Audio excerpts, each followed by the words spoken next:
Hello বন্ধুরা, আর কে কিচেনে সকলকে ওয়েলকাম জানাচ্ছি। আজকের আমার রেসিপি কাঁচা আমের চাটনি। তো চলুন দেখে নেওয়া যাক।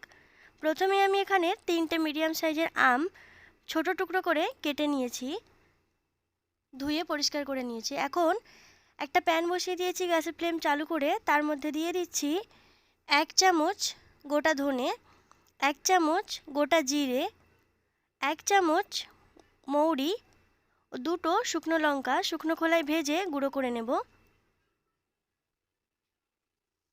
আবারও প্যান বসিয়ে দিয়েছি গ্যাসের ফ্লেম চালু করে। তার মধ্যে দিয়ে দিচ্ছি 1 চামচ সর্ষের তেল।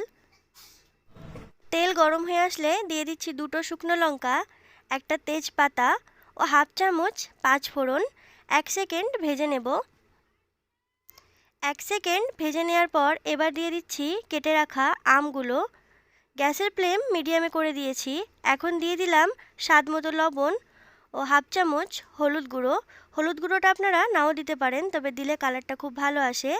এখন মিডিয়াম ফ্লেমে ভালো করে কষিয়ে নেব যতক্ষণ না হলুদের গন্ধ যাচ্ছে। ভালো করে কষিয়ে নিয়েছি, হলুদের গন্ধও চলে গেছে। এখন দিয়ে দিচ্ছি পরিমাণ মতো চিনি।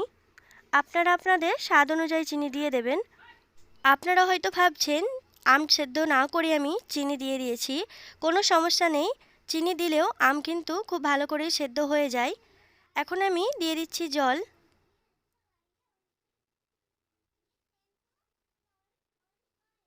5 মিনিট আমি হাই ফ্লেমে ফুটিয়ে নেব, তাতে আমটা সেদ্ধ হয়ে যাবে। আপনারা চাইলে প্রথমে জল দিয়ে আম সেদ্ধ করে তারপরেও চিনি ব্যবহার করতে পারেন। 5 মিনিট পর আমি ঢাকনাটা খুলে নিয়েছি। এখন আপনাদের আমি দেখাচ্ছি যে আমটাও কত সুন্দরভাবে সেদ্ধ হয়ে গিয়েছে।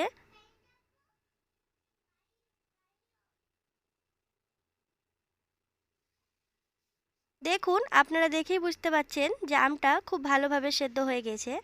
ঢাকনা খুলে আবারও আমি হাই ফ্লেমে 5 মিনিট ফুটিয়ে নেব। 5 মিনিট ফুটিয়ে নেওয়ার পর যে ভাজা মশলাগুলো গুঁড়ো করে রেখেছিলাম তার থেকে 2 চামচ দিয়ে দিলাম। মিশিয়ে নিচ্ছি একবার। তাহলেই চাটনি আমাদের একদম রেডি। গরমের দুপুরে শেষ পাতে এই রকম কাঁচা আমের চাটনি থাকলে দুপুরটা পুরো জমে যায়। আপনারাও বাড়িতে এইভাবে চাটনি বানিয়ে দেখবেন। বাড়িতে বানালে কমেন্ট করে জানাবেন খেয়ে আপনাদের কেমন লাগলো। ধন্যবাদ।